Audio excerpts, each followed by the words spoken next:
Today we're going to be talking about the foundations of design and how it is incorporated in how we think about mobile design and designing for the tech space. I'm DeAnna Azzolini, product designer at Prolific Interactive. So to kick off this presentation, I like to start with a quote by one of the great graphic designers of the 20th century, Massimo Vignelli, saying that styles come and go, but good design is a language, not a style. And this is a really important quote that I like to think about when designing, because a lot of the time, you get a little bit caught up in trends and how things look, but if you actually think about the definition of design, it doesn't really mention anything about visual or how something looks. It's usually what you'll see in the dictionary even is things like being executed off of a plan or being created in a way that will achieve some kind of plan or setup. So when we think about design, no matter what type of design it is, we usually think about it in a sense of what is the language of that design, and is that getting you to execute whatever the plan is.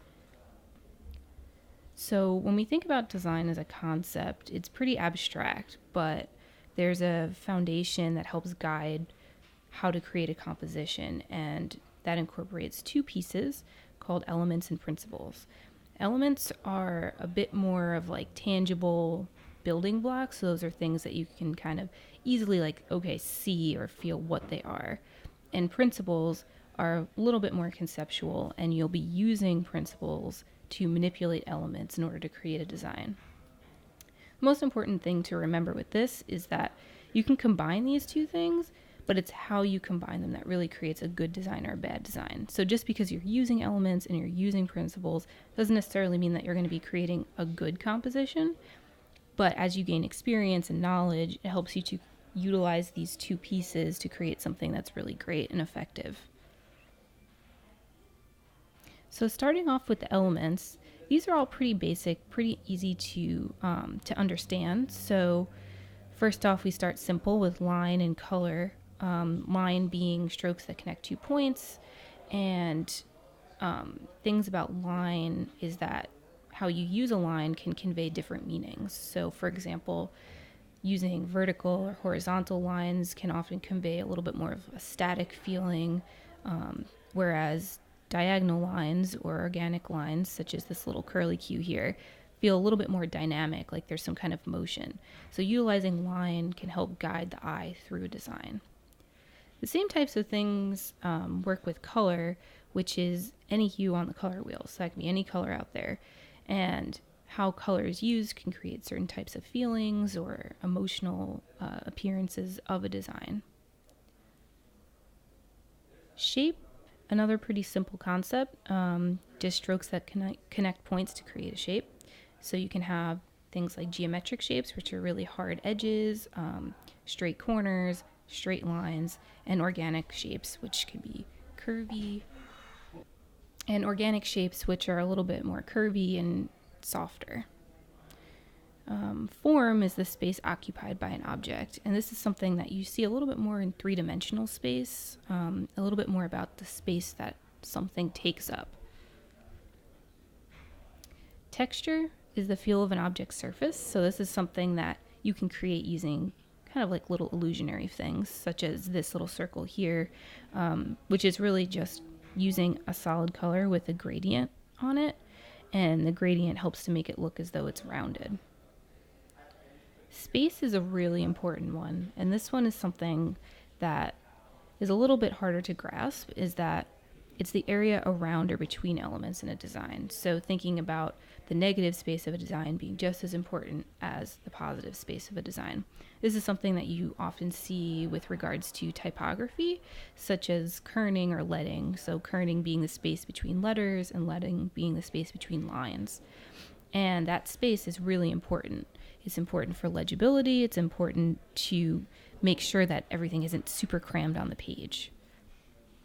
And value is the lightness or darkness of a color. So this is really referring to how much of a color's hue is being used within that space. So this gradient here is using blue at the top, and blue all the way to the bottom, but we're just using less of it as we go. So it can create gradation, and it can also allow you to use multiple pieces of the same color. So this is all the same blue, but as you take some of it away, it becomes lighter and lighter and lighter.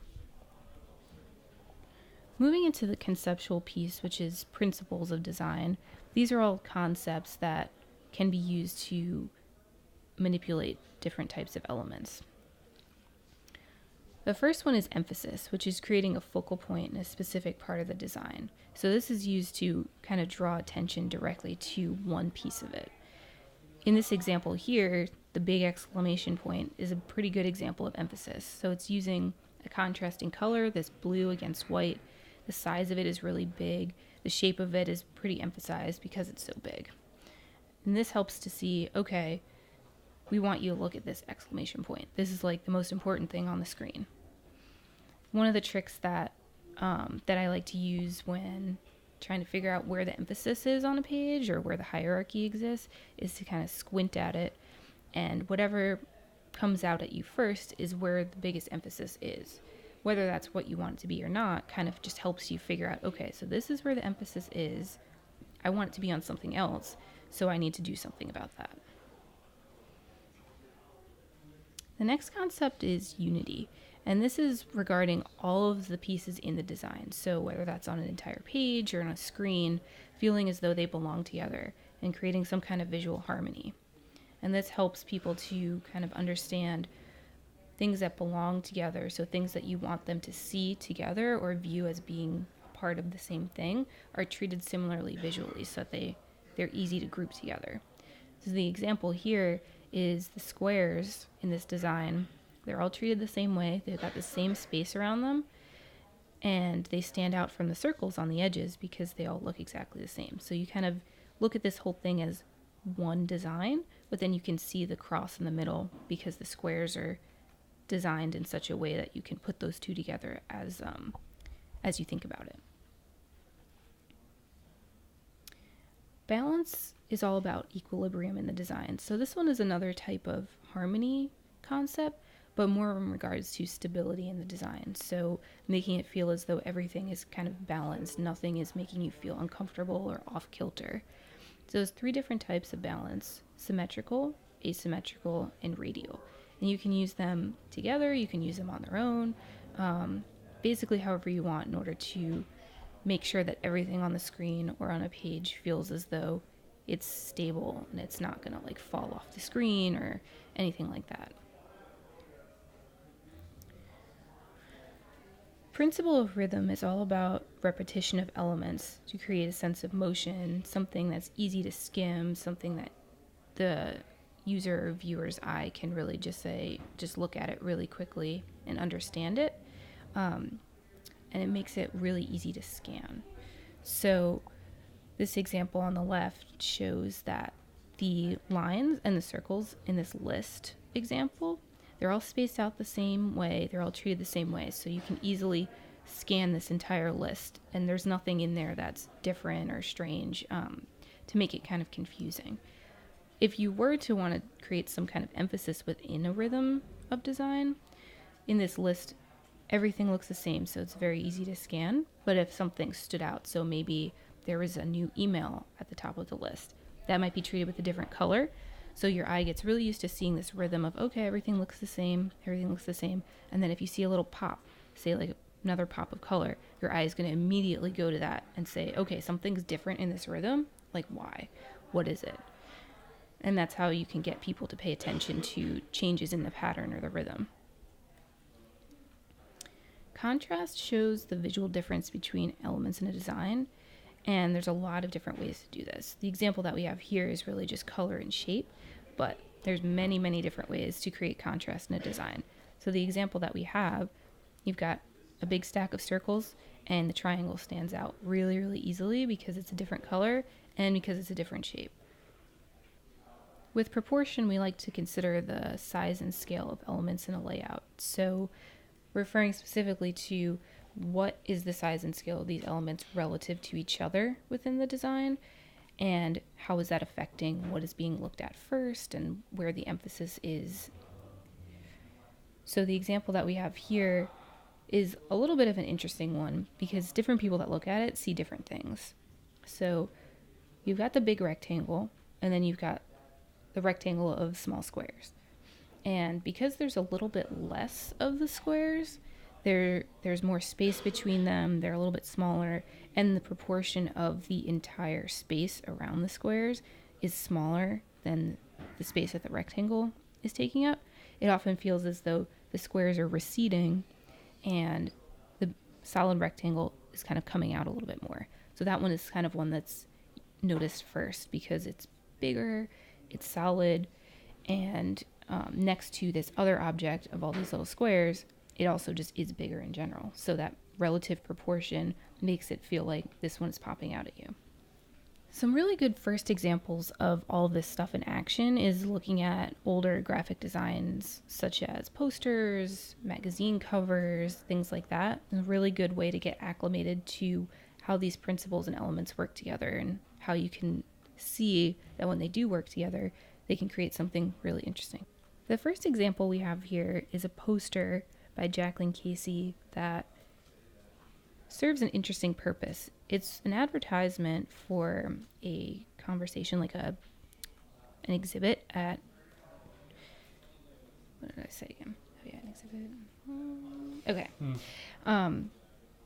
It's an advertisement for an exhibit, and it's all about art and environment. So she uses a bunch of really interesting things here to get that point across and get people interested and make it something that just really looks cool too. So there's a lot of usage of things like proximity and repetition.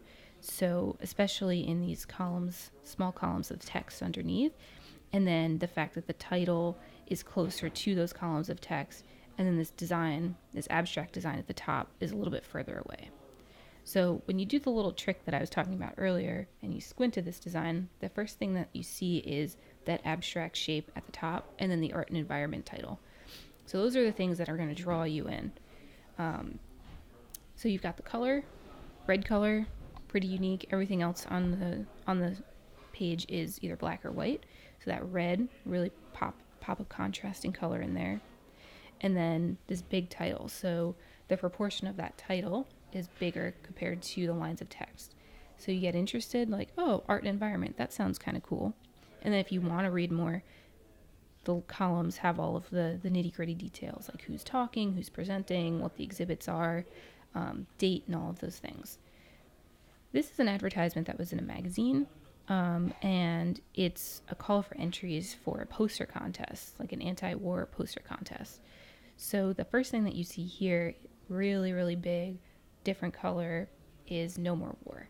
So besides that, you can see that the design itself is broken up into smaller chunks based on the size of the text, the color, and the proximity of it. So there's a big sense of, oh no, oh no. That's a terrible sound.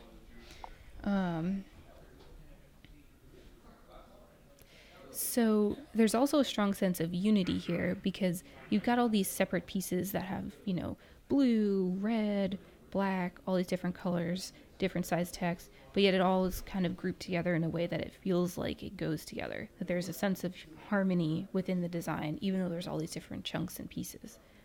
So similarly to the other poster, the big thing that you see here first to draw you in is No More War. So that draws you in. Sounds kind of interesting. It's a big headline, unique kind of wording, like, oh, what is this about?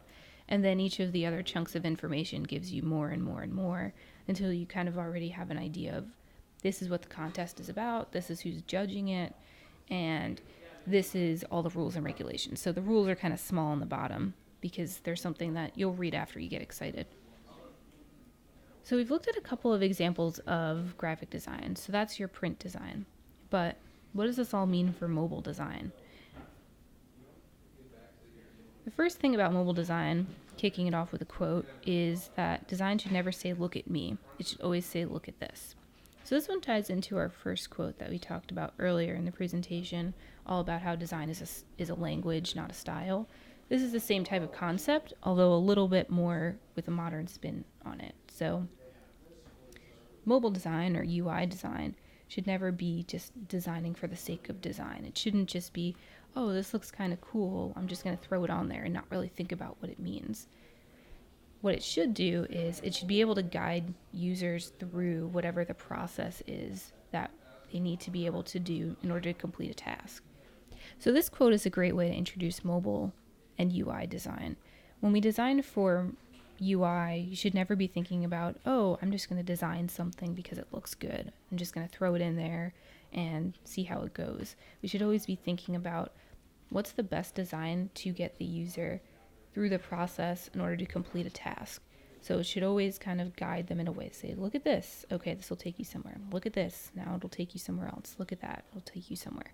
So the design should be a channel for communicating how to get through the app or software that they need to get through. To compare the two, print design is all about a message. What's interesting about print design is that the user is slightly disconnected from a message that's being conveyed to them, meaning you have to communicate the message so strongly that it will get them to kind of go out and act on that message, whatever it is. Because they don't have the ability to do it right then and there, like they do when they're in software, the message has to be so strong and so dynamic and so bold and unique to get the user to say, this is really, really, really interesting, and I'm going to remember this, and I'm going to go do something about it. So, for example, with an advertisement, draw the user in, you get them really excited about it, and it has to be really, really, really memorable for them to say, oh yeah, like when I'm shopping, I'm going to remember this ad, and this is why I want to buy something. With software design, it's a little bit different. We're still trying to convey a message, but it's really all about activities. So this means we're trying to get users to complete a number of actions. Whatever those actions are is totally up to the nature of the app or software. So each screen has kind of like its own set of goals that we want the user to accomplish in order to get to something. What's good about software design is that you can convey a message to the user and they're right there and they're able to act on that message. So on a screen in an app, say there's an advertisement in the app. There's a message there, and the user can immediately tap on something to take them to, say, purchase a dress or something like that.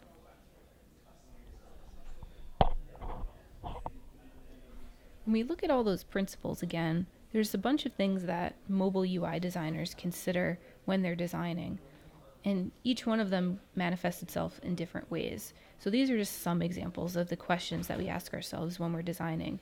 And it's all about the activities that are driving the design. So, for example, with emphasis, how do we draw the user's attention to the most important item on the screen? So this is similar to how we talked about with print design, is that we want to create this hierarchy that we're showing the user, this is the most important activity that you can do on this screen, and how you do that depends on the actual nature of the app. So, for example, with a button, maybe the call to action on that button is the most important thing. So we want a user to save something. So we want to make that, big, bold, a color, create some big emphasis on that button, because we want the user to say, oh, okay, I know I need to save on this screen. With Unity, this one is still all about harmony on the screen, but it's interesting because it's not just harmony on the screen, one particular screen. It's going to be harmony across the entire design system of the app. So we need to sometimes create rules in order to establish this is everything that's going to be used. So like these are all the colors that are going to be used. This is all the typography that's going to be used across the entire app. So we make sure that all the UI elements match visually and contextually so that it all makes sense and it feels like everything belongs together. With rhythm, we like to think about how to make the layout really scannable and identifiable. So we want to be able to guide the user's eye through something in a really, really simple, easy to understand way. And similarly to the example earlier in the presentation, all of the sections of that screen should be laid out in a way that creates this rhythm, that creates, say in a list, creates a sense of understanding that this is what a list looks like, and these are the things in a list. So maybe there's a photo and some text, a photo and some text, photo and some text. And that helps make everything really easy to scan because it all looks similarly, and you can kind of block out the fact that it's a list and just be able to scan the information and understand what is going on in the pattern. Balance is interesting when you think about mobile UI because we want to be able to make sure that the screen has all the information that's necessary to getting the user to accomplish whatever the task is that they need to, but without it getting really cluttered or overwhelming. So keeping things simple, but also balancing that with maybe a considerable amount of information. We also want to make sure that things are balanced in the sense of being easy to use. So creating the balance doesn't even necessarily have to be visually, but it can also be conceptually, that this screen is easy to use because it's balanced in a sense that it's easy to digest and it's not too overwhelming. Contrast, similarly, is all about kind of creating some kind of hierarchy in the design. So how do we make visual choices that ensure that certain things will stand out from the rest of the content, the things that are important, the things that we want them to do? So I gave an example about buttons being maybe the most important activity on the screen. And then it's also interesting to say, okay, so we know that buttons are the most important activity on the screen, but how do we make sure that people understand that it is a button? So that's kind of where the contrast jumps in, is maybe all of the buttons are pink and everything else in the app is like gray or brown or blue. So the pink really stands out and creates contrast. Another interesting thing about contrast is when we think about brand colors that may be provided by a partner, we may need to assess those colors to make sure that the contrast actually works on a mobile device. Sometimes it looks really good in print, but then when you look at it on a phone, the colors seem a little bit more muted or a little bit different than what they should be.